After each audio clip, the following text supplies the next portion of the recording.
জ্বলন্ত কয়লার উপর দিয়ে যদি খালি পায়ে হেঁটে যেতে পারো তবে তোমাকে স্ত্রী হিসেবে মেনে নেব।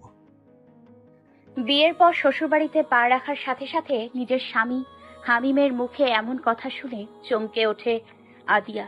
উপস্থিত সবাই অবাক চোখে তাকিয়ে আছে হামিমের দিকে। হালিম, এসব কি বলছিস তুই? আপু, এটা আমাদের স্বামী স্ত্রীর ব্যাপার, তুই এতে নাক না গলালেই ভালো হয়।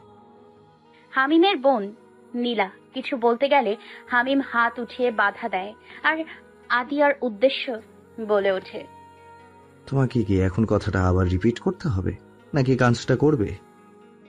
আদিয়া মাথা নিচু করে দাঁড়িয়ে আছে। আপাতত আদিয়ার কিছু বলার নেই।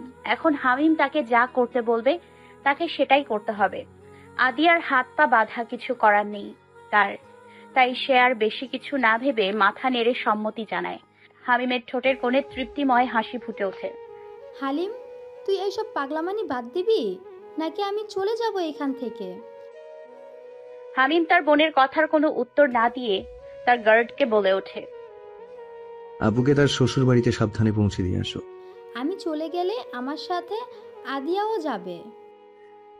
আমার বউ আমার সাথেই থাকবে আর আমার যা খুশি তাই করব, কারণ আমার সে অধিকার আছে আদিয়ার ওপর। তো তুই বেশি কথা না বলে আয় এবার। বাবা মা মারা যাওয়ার পর তোকে নিজের সন্তানের মতো কোলে পিঠে করে মানুষ করেছি, আর তোকে তো আমি এমন শিক্ষা দেইনি যে একটা মেয়ের ওপর এতটা নিষ্ঠুর হবি। হামিম এবার খুব রেগে যায় আর তার গার্ডকে উদ্দেশ্য করে বলল, তোমাকে বলেছি না আপুকে পৌঁছে দিয়ে আসতে, তবে এখন এখানে দাঁড়িয়ে আছো কেন?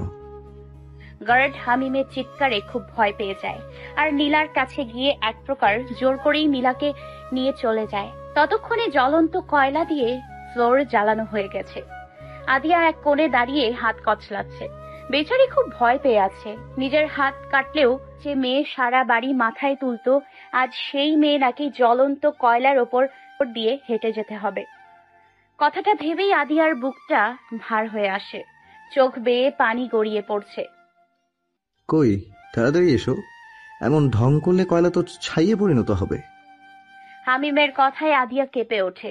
তারপরেও কাঁপা কাঁপা পায়ে জ্বলন্ত কয়লার দিকে এগিয়ে যায়। একটা সময় আদিয়া কয়লাগুলোর সামনে এসে দাঁড়ায়। এক পলক হামিমের দিকে তাকিয়ে এটা ভেবে যে হামিম তাকে আটকাবে, কিন্তু তার ভাবনা ভুল প্রমাণ করে হামিম চোখের ইশারায় আদিয়াকে বল এগিয়ে যেতে। আদিয়ার চোখ দিয়ে দুফোঁটা জল গড়িয়ে পড়ে। আদিয়া চোখের পানিটা মুছে দেয় আর কিছু না ভেবে নিজেই মনে মনে বলে ওঠে, আদিয়া, এটা তুই করতে পারবি? এটা করলে হয়তো তুই সাময়িক কষ্ট পাবি, আর না করলে অনেক বড় ক্ষতি হয়ে যাবে।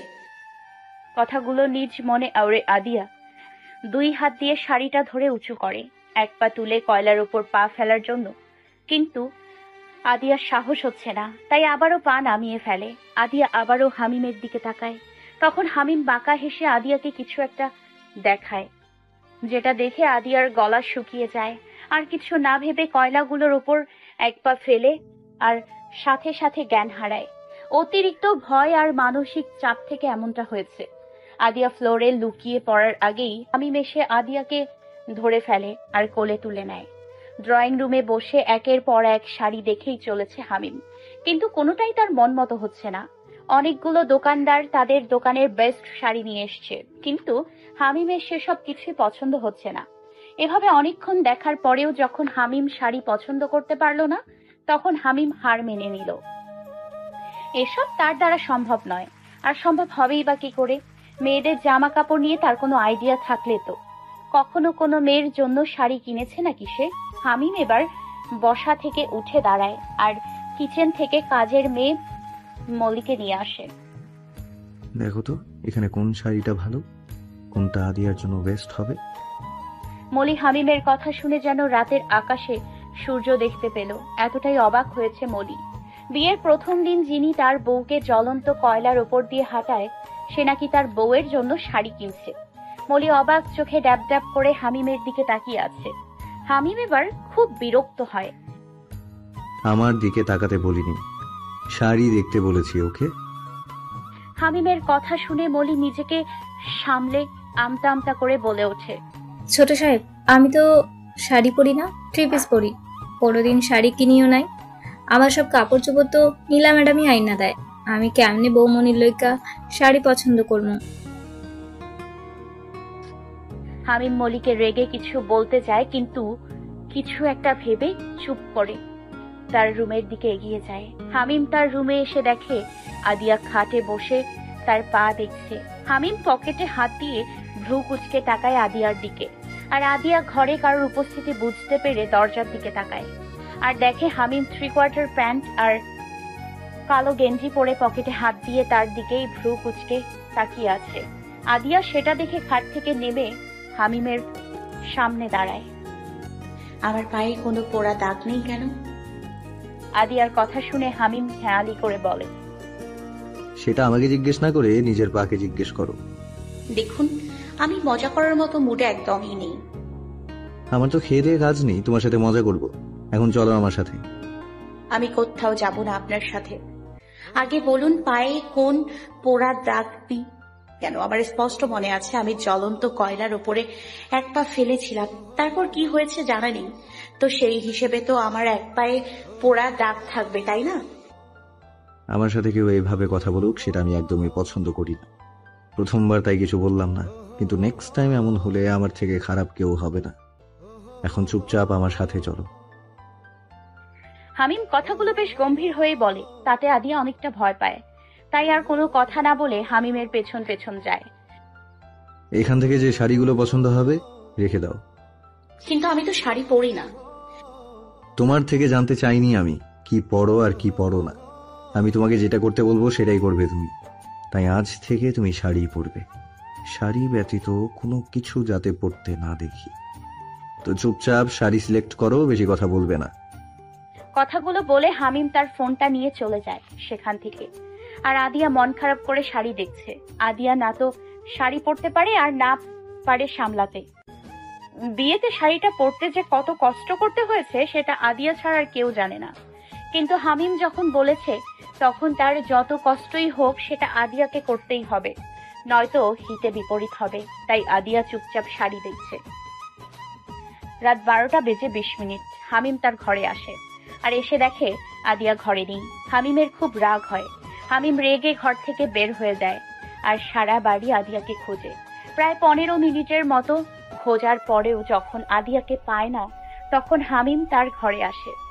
আমার ফোনটা হাতে নেয় কাউকে কল দেওয়ার জন্য, কিন্তু তখন সে কিছু একটার আওয়াজ শুনতে পায়। হামিম আওয়াজটা কোন দিক থেকে আসছে সেটা বোঝার চেষ্টা করছে আর সেদিকে এগিয়ে যাচ্ছে।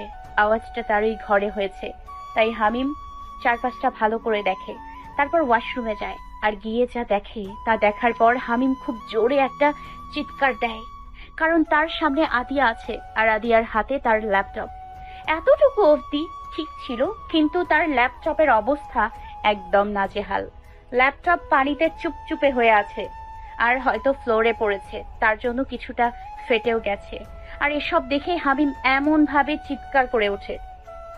হামিম ওয়াশরুমে প্রবেশ করার পরপরই আদিয়া পেছন ঘুরে যায় আর হামিম খুব রেগে তেড়ে যায় আদিয়ার দিকে। হামিম এক ঝটকায় আদিয়ার হাত থেকে তার ল্যাপটপটা ছিনিয়ে নেয়। আমার ল্যাপটপের এই অবস্থা কিভাবে হলো? কি করেছো তুমি এটার সাথে? খুব রেগে কথাগুলো বলে হামিম, আর আদিয়া ভয়ে গুটিয়ে রয়েছে। পেছনে হামিমের দিকে তাকাবার সাহসটুকু তার হচ্ছে না। আদিয়ার কোনো সাড়া না পেয়ে হামিম আরো রেগে যায় আর আদিয়ার হাত ধরে তার দিকে ঘোরায়। আদিয়ার দিকে তাকিয়ে হামিম অপ্রস্তুত হয়ে যায়, তাই হামিম আর কিছু না বলে গটগটে ওয়াশরুম থেকে এক প্রকার পালিয়ে যায়। সেটা দেখে আদিয়া যেন হাত ছেড়ে বাঁচে, কিন্তু তার এখন খুব লজ্জাও করছে। কি হলো এখন? কিভাবে যাবে সে হামিমের সামনে? অন্যদিকে হামিম সে তার রুম ত্যাগ করে সিঁড়ির কাছে এসে দাঁড়ায় আর 2 হাত দিয়ে চুলগুলো টেনে ধরে আর মনে মনে আদিয়ার 14 গোষ্ঠী উদ্ধার করে চলেছে। ইডিয়েট একটা, কোনো কমন সেন্স নেই নাকি? এভাবে একটা ছেলের ওয়াশরুমে, হ্যাঁ, ভাবতেই গায়ে কাটা দিচ্ছে। দরজা ভালো করে না আটকে ওয়াশরুমে শাড়ি পরছে। অনেকক্ষণ পর আদিয়ার শাড়িটা কোনো মতে গায়ে পেঁচাতে পেরেছে। এবার বাইরে যাওয়ার পালা, কিন্তু আদিয়া বাইরে যাওয়ার সাহস পাচ্ছে না। তার খুব লজ্জা করছে, তার সাথে ভয়ও করছে। এখন আমি বাইরে যাব, কিভাবে? উনি হয়তো রুমেই আছেন, আর ওনার ল্যাপটপের যেভাবে 13টা বাজিয়েছি তাতে করে উনি তো খুব রেগে আছে। সামনে পেলেই কাঁচা চিবিয়ে খাবে, পুরোই ডায়নোসর। এমন অনেক কিছু ভাবতে ভাবতে আদিয়া ওয়াশরুমের দরজাটা হালকা খুলে উকি দিয়ে পুরো ঘরটায় একবার চোখ বুলিয়ে নেয়। না, কোথাও হামিম নেই। আদিয়া এবার হাঁপ ছেড়ে বাঁচে আর ওয়াশরুম থেকে বের হয়ে রুমের দরজাটা ভালো করে বন্ধ করে দেয় আর বিছানায় গা এলিয়ে দেয়। আজ সে খুব ক্লান্ত, খুব ধকল গেছে আজ আদিয়ার ওপর। আদিয়া চোখ বন্ধ করার কিছুক্ষণের মধ্যেই কিছু একটা ভেসে ওঠে আর হুড়মুড়িয়ে শোয়া থেকে উঠে বসে। আল্লাহ, তুমি সহায় হও।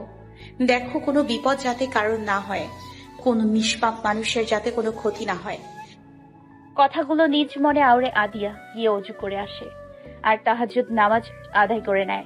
সকাল 7:56 আদিয়া এখনো গভীর ঘুমে আচ্ছন্ন। হঠাৎ দরজায় কেউ নক করে। আদিয়া লাফ দিয়ে বিছানা থেকে উঠে বসে, কারণ হামিম তাকে আগেই বলেছিল কেউ ডাকার আগেই যাতে ঘুম থেকে উঠে বাগানে যায় আর বাগানের গাছগুলোতে যাতে সে পানি দেয়। কিন্তু আদিয়া সেটা পারেনি। আদিয়া তাড়াতাড়ি শাড়ি ঠিক করে বিছানা থেকে নামে এবং এক প্রকার দৌড়েই যায় দরজা খুলতে। আর দরজা খুলে দেখে তার সামনে হামিম দাঁড়িয়ে আছে, পকেটে হাত গুজে। আসলে রাতে ঘুমোতে দেরি হয়ে গেছিল, তাই সকালে তাড়াতাড়ি উঠতে পারিনি।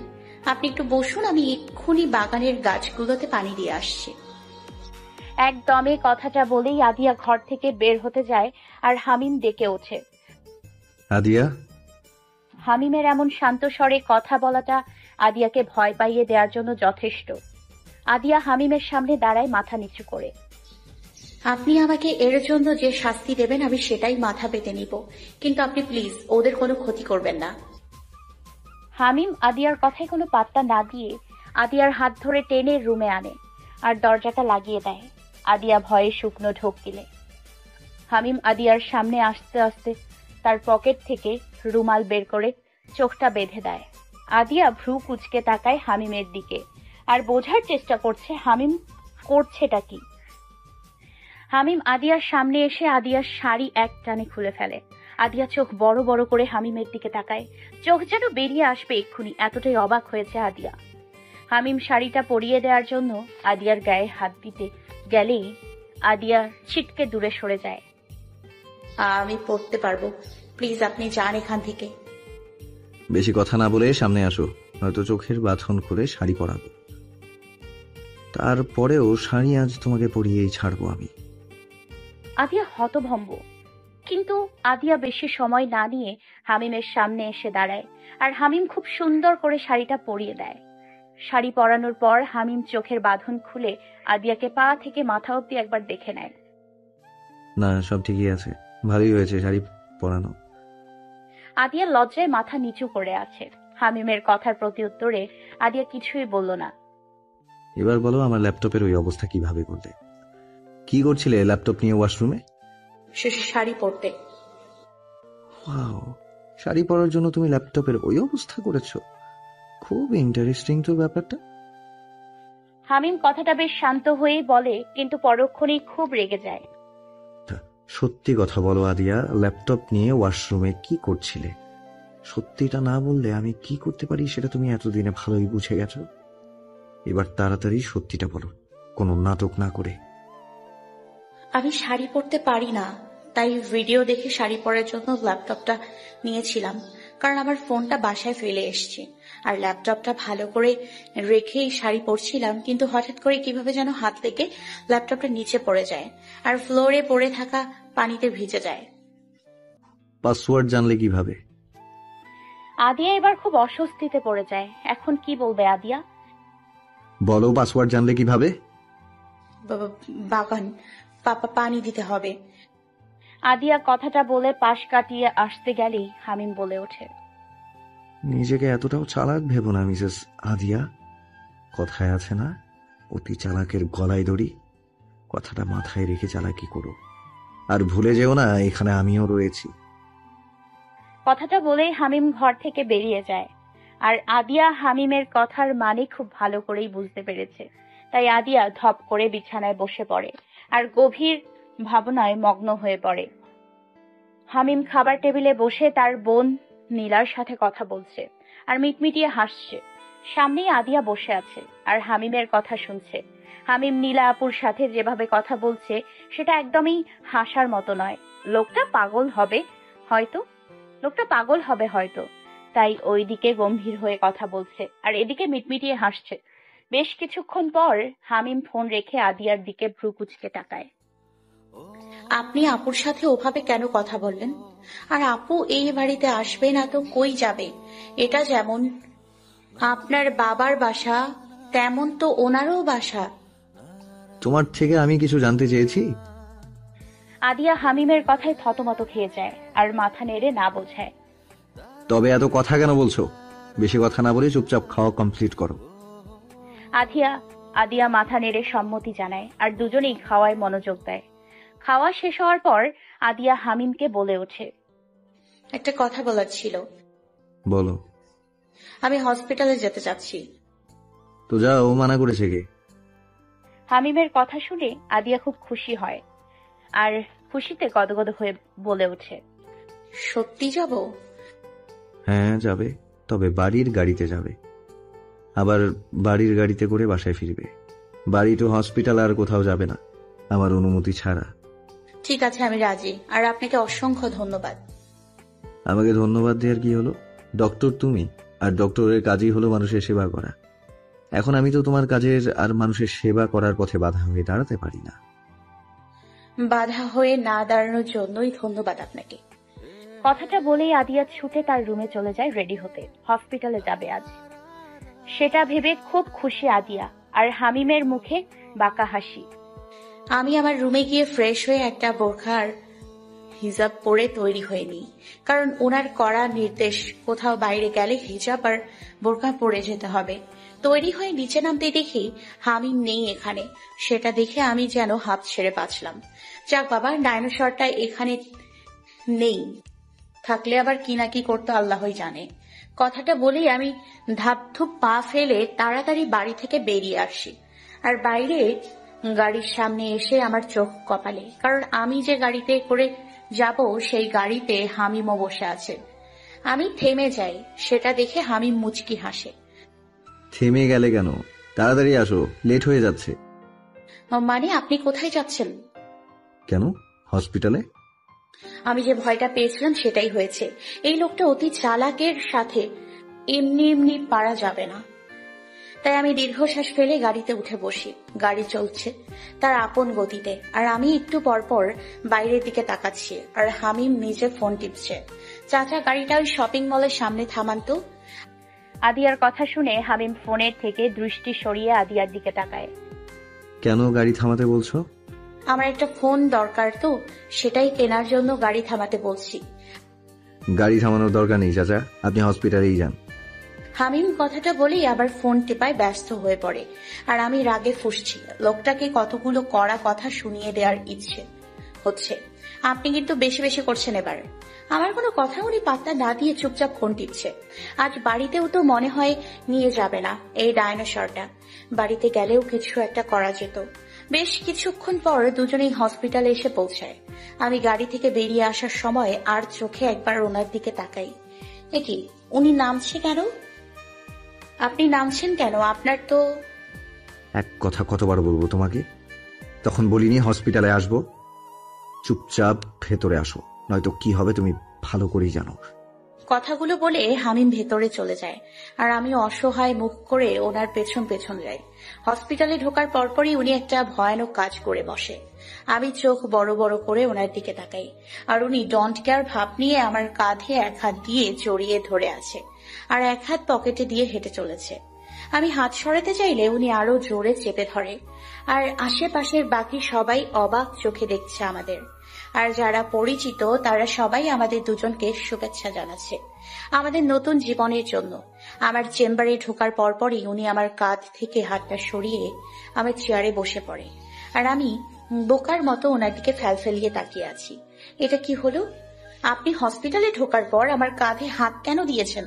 আর এখন আমার চেয়ারেই বা কেন বসে আছেন? উঠুন বলছি।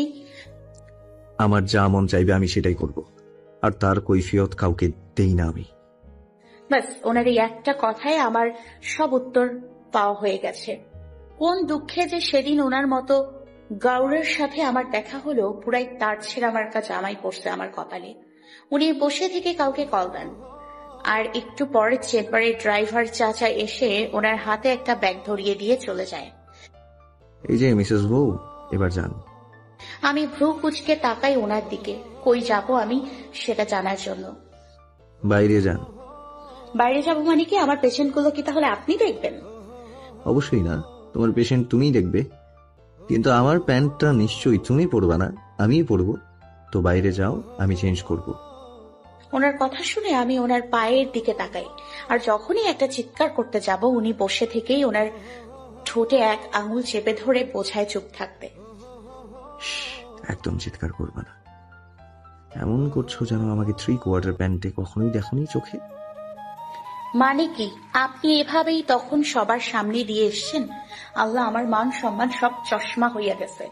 এই লোকটার জন্য আমার এত দিনের অর্জন করার সব মান সম্মান গেল গো। একদম চুপ করো, না তো থাপ্পড় দিয়ে দাঁত ফেলে দিব।